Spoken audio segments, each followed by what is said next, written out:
बिस्मिल्लाहिर्रहमानिर्रहीम। निहायत ही मोहतरम और मुअज़्ज़ज़ मुसलमान भाइयों और बहनों, अस्सलामु अलैकुम वरहमतुल्लाहि वबरकात। शेरे खुदा हजरत अली उल मुर्तज़ा कर्रमुल्लाह वजहुल करीम एक रोज बयान फरमा रहे थे कि किसी ने पूछा, ए हजरत, हम सभी जानते हैं कि शैतान हमारा खुला दुश्मन है, क्या कोई ऐसा शख्स भी है जो शैतान का दुश्मन हो? हजरत अली रजी अल्लाह ताला अन्हु ने फरमाया, जी हाँ बिल्कुल। मेरे करीम नबी सल्लल्लाहु अलैहि वसल्लम ने एक मर्तबा शैतान मलऊन से पूछा कि बता तो सही, दुनिया में तेरे कितने दुश्मन हैं? शैतान ने अर्ज किया, या रसूलल्लाह सल्लल्लाहु अलैहि वसल्लम, इस दुनिया में मेरे 15 दुश्मन हैं।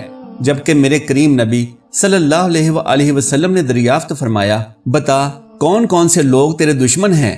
तो कहने लगा, नंबर 1 कि हजरत, इस दुनिया में मेरे सबसे बड़े दुश्मन आप सल्लल्लाहु अलैहि वसल्लम हैं। उलमाए किराम ने लिखा है कि जब मेरे और आपके करीम नबी सल्लल्लाहु अलैहि वसल्लम की विलादत बासआदत हुई तो उस दिन शैतान इस कदर रोया कि अपनी पूरी जिंदगी में कभी शैतान ऐसा ना रोया था।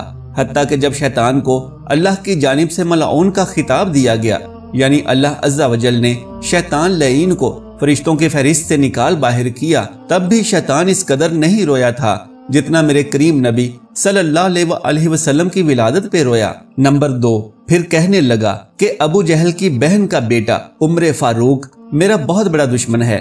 मोहतरम नाजरीन, जिस रोज हजरत उम्र फारूक रजी अल्लाह ताला अन्हु ने कबूल इस्लाम किया तो इस्लाम को एक नई जिंदगी मिली। मुसलमान जो अब तक दारे अरकम में खुफिया तौर से इबादत सरंजाम देते थे, उस रोज से एलानिया तौर से बैतुल्लाह में नमाज अदा करने लगे। शैतान कहने लगा कि या रसूलल्लाह सल्लल्लाहु अलैहि वसल्लम, आपके कदमों में बैठने वाला आपका गुलाम उमर बिन खत्ताब जिस रास्ते पर होता है, मैं वो रास्ता छोड़ देता हूँ और उम्र फारूक रजी अल्लाह ताला अन्हु से दूर दूर रहता हूँ, क्योंकि आप सल्लल्लाहु अलैहि वसल्लम के बाद वो मेरा सबसे बड़ा दुश्मन है। नंबर 3, फिर कहने लगा कि मुसलसल अल्लाह का जिक्र करने वाला इंसान भी मेरा बहुत बड़ा दुश्मन है।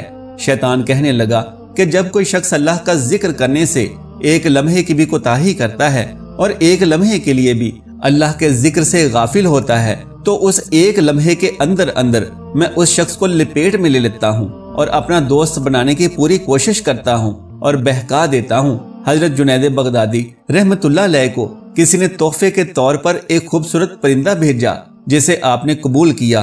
काफी अरसा तक वो परिंदा आपके पास एक पिंजरे में बंद रहा। एक दिन हजरत जुनैद बगदादी के घर आपके कुछ दोस्त अहबाब आपसे मिलने के लिए आए हुए थे। आप अपने दोस्तों की मजलिस से लुत्फानंदोज हो रहे थे तो वो परिंदा ये सब देखकर आंसू बहाने लगा और फरियाद करने लगा कि काश मैं भी आजाद होता तो अपने दोस्तों के साथ यूं ही लुत्फानंदोज होता। हजरत जुनैद बगदादी रहमतुल्लाहि ताला अलैह को अल्लाह ने मार्फत का इल्म अता किया था, तो आपने उस परिंदे की फरियाद सुनी जो यूं कह रहा था कि मेरे भी दोस्त हैं, मेरे भी अजीज रिश्तेदार हैं और मैं भी अपने जैसे दूसरे परिंदों के साथ मिलकर लुत्फानंदोज होना चाहता हूँ और खुली फिजाओं में उड़ना चाहता हूँ, मगर अफसोस कि आपने मुझे यूं पिंजरे में बंद कर रखा है। आप उठे और उस पिंजरे के दरवाजे को खोल दिया और परिंदे से पूछा कि मैं तुझे आजाद करता हूँ, बस इतना बता दे कि तू कैद कैसे हुआ था। जब परिंदा आजाद हुआ तो पिंजरे से बाहर निकला और पिंजरे के करीब ही दीवार पर बैठकर हजरत जुनैद बगदादी रहमतुल्लाह अलैह से कहने लगा, हजरत, आज मैं आपको अपनी कैद का राज बताता हूँ कि जब तक मैं अल्लाह के जिक्र में मशगूल रहा तो मैं आजाद फिजाओं में घूमता रहा और अल्लाह की अमान में रहा। फिर एक रोज फकत एक लम्हे के लिए मैं अल्लाह के जिक्र से गाफिल हुआ तो ऐन उसी लम्हे में एक शिकारी के जाल में फंस गया। शिकारी मुझे अपने घर ले गया, फिर उसने मुझे किसी दूसरे इंसान के हाथों फरोख्त कर दिया और फिर उसने आपके पास लाकर रख दिया। मैं उस एक लम्हे को कोसता हूँ जब मैं अल्लाह के जिक्र से गाफिल हुआ और शिकारी के जाल में फंस गया। फरमाया गया है कि जब तक परिंदा जिक्र इलाही में मशगूल रहता है वो किसी के जाल में नहीं फंसता। उलमा ने लिखा है, यूं ही मछलियां जब तक अल्लाह का जिक्र करती रहती हैं वो अल्लाह की अमान में रहती हैं और किसी के जाल में नहीं फंसती।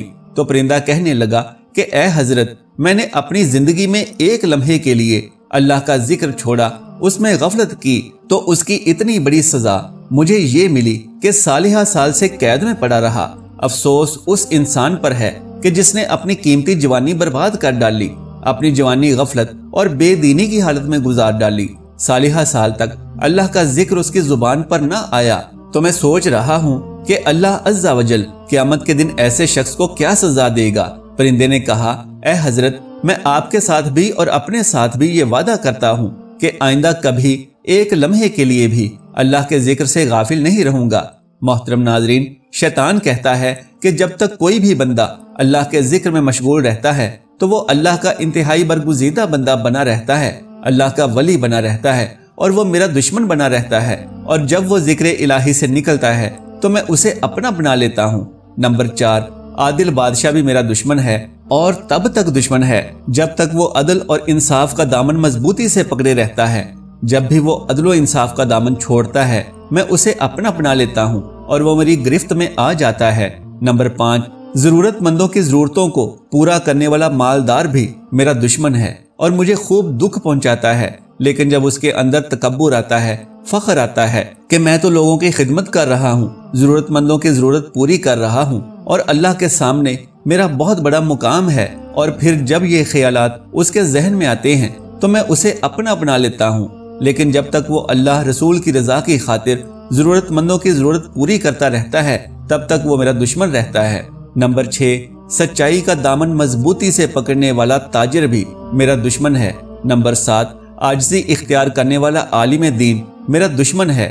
نمبر 8، مسلمانوں کی خیر خواہی چاہنے والا مومن میرا دشمن ہے۔ نمبر 9، توبہ کر کے اپنی توبہ پر قائم رہنے والا گنہگار بھی میرا دشمن ہے۔ نمبر 10، حرام رزق سے بچنے والا اور حرام کھانے سے پرہیز کرنے والا انسان بھی میرا دشمن ہے۔ جب وہ حرام کا لقمہ کھانے لگتا ہے تو پھر وہ میرا دشمن نہیں بلکہ میرا دوست بن جاتا ہے۔ نمبر 11، شیطان نے کہا، کثرت سے صدقہ کرنے والا شخص میرا دشمن ہے۔ نمبر 12، پھر کہنے لگا کہ افسوس اس شخص پر جو اپنی بیوی سے اچھا سلوک کرتا ہے، ایسا شخص میرا اتنا بڑا دشمن ہے کہ میں اس کے گھر کے باہر صف ماتم بچھا کر بیٹھ جاتا ہوں۔ جو اپنی بیوی سے ہنس ہنس کر باتیں کرتا ہے، ادھر وہ اپنی بیوی سے ہنس ہنس کر پیار محبت کی باتیں کرتا ہے، اور دوسری جانب میں صف ماتم پر بیٹھا ماتم کرتا ہوں، اور ایسا تب تک کرتا رہتا ہوں جب تک وہ اپنی بیوی سے اچھا سلوک کرتا رہتا ہے، اپنے بچوں سے محبت سے پیش آتا ہے، ان کے ساتھ تلخ رویہ نہیں اپناتا،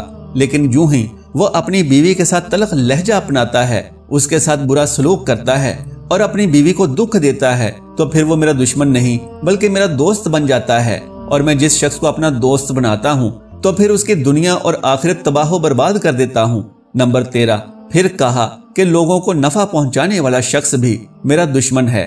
بزرگ فرماتے ہیں، نوجوانوں، اگر کسی کو نفع نہیں پہنچا سکتے تو نہ پہنچاؤ، لیکن کسی کو نقصان پہنچانے والے کبھی نہ بننا، کسی کو نقصان دے کر شیطان کے دوست نہ بن جانا۔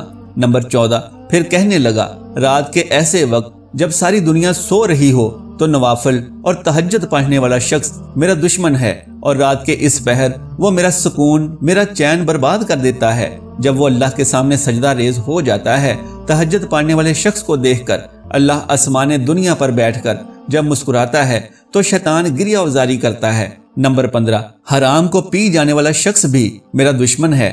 حضرت علی سے پوچھا گیا کہ حضرت اس بات کا کیا مطلب ہوا کہ حرام کو پی جانے والا شخص شیطان کا دشمن ہے؟ تو حضرت علی رضی اللہ تعالی عنہ نے فرمایا، غصے کو پی جانے والا شخص شیطان کا دشمن ہے، کیونکہ غصہ حرام ہے، اور جو حرام کو پی جاتا ہے تو وہ شیطان کا دشمن بن جاتا ہے۔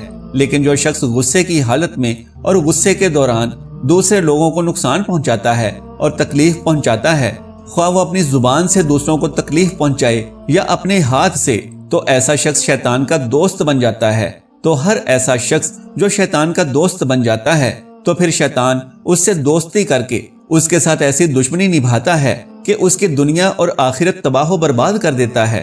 محترم ناظرین، آئیے اور اللہ عز و جل سے دعا کریں کہ اللہ ہمیں شیطان کا دشمن بننے اور شیطان کو تکلیف اور اذیت پہنچانے والا پکا سچا مسلمان بنائے، اور ایک لمحے کے لیے بھی شیطان کے مکر و فریب میں آنے سے بچائے اور اپنی پناہ میں رکھے۔ آمین ثم آمین۔ محترم ناظرین، گزارش ہے کہ اگر میری آج کی یہ معلوماتی ویڈیو آپ کو پسند آ جائے تو براہ کرم اس ویڈیو کو لائک اور شیئر کر دیجئے، اور میرے اسلامی و اصلاحی چینل کو سبسکرائب کر لیجئے۔ جزاک اللہ خیرن کثیرا۔ اللہ ہم سب کا حامی و ناصر ہو۔